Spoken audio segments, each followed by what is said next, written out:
दोस्तों, हम आपके लिए हर हफ्ते एक एनिमेटेड हॉरर स्टोरी लाते हैं। तो अगर आप हमारे चैनल की वीडियोस को एंजॉय कर रहे हैं तो अभी श्रापित साया को सब्सक्राइब करके बेल आइकन को प्रेस करें। चकवा 35 साल का प्रकाश कानपुर का एक ट्रक ड्राइवर था और पहली बार वो एक डिलीवरी के लिए महाराष्ट्र के रत्नागिरी से कर्नाटक जा रहा था।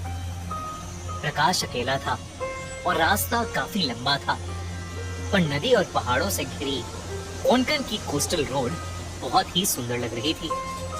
पर जैसे ही शाम ढलने लगी और अंधेरा हुआ, वो रास्ता इतना सुनसान और शांत हो गया कि प्रकाश को अजीब सी बेचैनी होने लगी।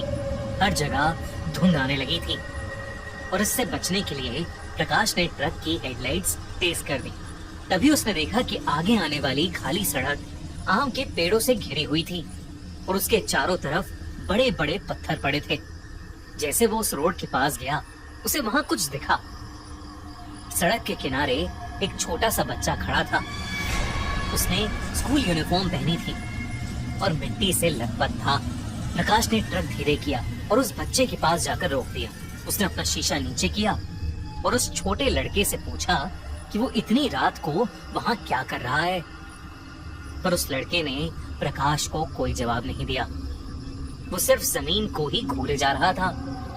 जब प्रकाश ने उसे दोबारा बुलाया तो उस लड़के ने धीरे से सर उठाया और एक बेहद अजीब सी मुस्कान दी।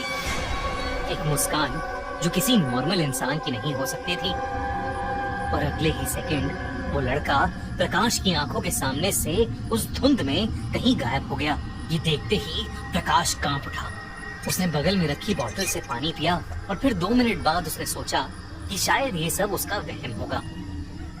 लेकिन वो अंदर से घबरा तो गया था और इसलिए वो अब जल्दी से जल्दी कर्नाटक पहुंचना चाहता था। उसने वापस ट्रक चलाना शुरू कर दिया। कुछ दूर तक चलने के बाद प्रकाश फिर से उसी मोड़ पर आ गया जहाँ फिर से चारों तरफ बड़े बड़े पत्थर पड़े थे और आम के पेड़ थे। वही जगह जहाँ उसने उस बच्चे को देखा था। लेकिन इस बार प्रकाश रुका नहीं और आगे चलता रहा, पर बार बार वो उसी मोड़ पर आए जा रहा था। उसे समझ नहीं आ रहा था कि ये सब कैसे हो सकता है। प्रकाश ने 2 मिनट के लिए गाड़ी रोकी और रास्ता देखने के लिए अपना फोन खोला। वो घंटों तक गाड़ी चला चुका था, लेकिन मैप कर्नाटक पहुंचने के लिए उतना ही टाइम दिखा रहा था जितना पहले।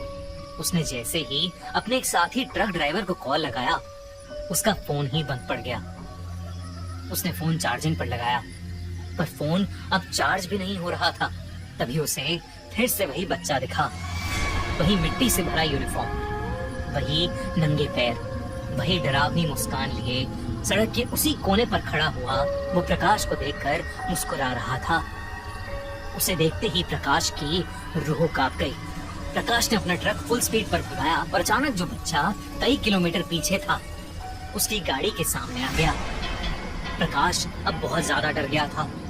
वो उस बच्चे को ट्रक के सामने देखकर भी रुका नहीं और वो ट्रक उस बच्चे के आर पार निकल गया। प्रकाश ने रियर व्यू मिरर से पीछे देखा तो सड़क एकदम खाली थी।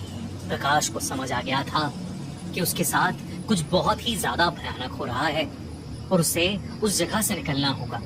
प्रकाश बिना रुके ट्रक फुल स्पीड पर चलाने लगा। इस बार उसने पिछली बार से अलग टर्न लिया और कई घंटों तक गाड़ी चलाई, लेकिन वो फिर से उसी आम के पेड़ से घिरे रास्ते पर वापस आ चुका था। प्रकाश को कुछ समझ नहीं आ रहा था कि वो इस चक्रव्यूह से कैसे बाहर निकले। और तो और पूरा रास्ता सुनसान था। न प्रकाश को कोई दूसरी कार दिखी, न ट्रक या बाइक दिखी और न ही कोई चाय या टपरी या दुकान दिखी। बल्कि उसे घंटों चलाने के बाद भी उस रोड पर कोई इंसान नहीं दिखा। वो बार बार उसी जगह पर पहुंच रहा था, पर इस बार उसे उस जगह से कुछ ही मीटर दूर एक बूढ़ा सा आदमी चलते हुए मिला। एक बूढ़ा आदमी, पतला सा, लंबे कद का, सफेद धोती में। प्रकाश ने सोचा कि चलो शुक्र है उसे कोई तो इंसान दिखा। प्रकाश ने उस बूढ़े आदमी के पास ट्रक रोका और खिड़की का शीशा नीचे करके उसे आवाज लगाई। लेकिन जैसे ही वो बूढ़ा आदमी प्रकाश की तरफ मुड़ा, प्रकाश के रोंगटे खड़े हो गए। उस बूढ़े आदमी की आंखें हिल ही नहीं रही थी। बस वो दो काले धब्बे थे और वो प्रकाश को देखकर बिल्कुल वैसे ही मुस्कुरा रहा था जैसे वो छोटा बच्चा मुस्कुरा रहा था। प्रकाश ने अपनी ट्रक घुमाई और फुल स्पीड पर ट्रक को वापस रत्नागिरी महाराष्ट्र की तरफ ले लिया। उसने सोचा कि अगर वो वापस आने वाले रास्ते से जाएगा तो शायद वापस घर जा पाए। पर फिर करीब 1.5-2 घंटे ड्राइव करके अलग अलग मोड़ लेकर वो वापस उसी आम के पेड़ और पत्थर वाली सड़क पर पहुंच गया था। प्रकाश थक चुका था, हार चुका था और उसे कुछ समझ नहीं आ रहा था कि उसके साथ ऐसा क्यों हो रहा है। करीब 7-8 घंटे बीत चुके थे और रात भी खत्म नहीं हो रही थी। प्रकाश ने पेट्रोल के मीटर की तरफ देखा तो पेट्रोल भी बस खत्म होने वाला था। प्रकाश के हाथ कांप रहे थे और डर के मारे वो पागलों की तरह मदद के लिए चिल्ला भी रहा था, लेकिन उसे सुनने वाला वहां कोई नहीं था। वो धीरे धीरे ट्रक चला ही रहा था कि उसकी ट्रक के सामने उसे एक और इंसान दिखा। उस इंसान ने वही शर्ट और पैंट पहनी थी जो प्रकाश ने पहनी थी और उसकी हाइट भी प्रकाश जैसी ही थी। प्रकाश ने सोचा कि वो गाड़ी नहीं रोकेगा। जैसे ही वो उस इंसान के पास पहुंचा, प्रकाश के पसीने छूट गए। वो कोई और नहीं बल्कि खुद प्रकाश था। पर उसी बूढ़े आदमी की तरह उसकी भी आंखें नहीं थीं और वो भी बिल्कुल वैसे ही भयानक तरीके से मुस्कुरा रहा था जैसे वो बच्चा और बूढ़ा।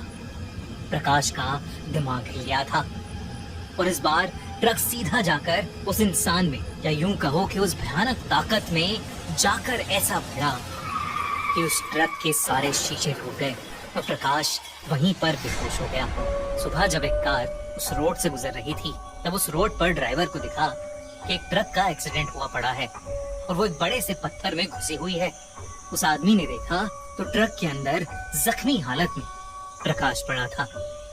उसकी सांसें चल रही थीं और इसलिए उसे तुरंत हॉस्पिटल ले जाया गया। प्रकाश की आंख 2 दिन बाद खुली। उसने लोकल पुलिस वालों और डॉक्टर्स को जो कुछ भी उसके साथ हुआ सब बताया।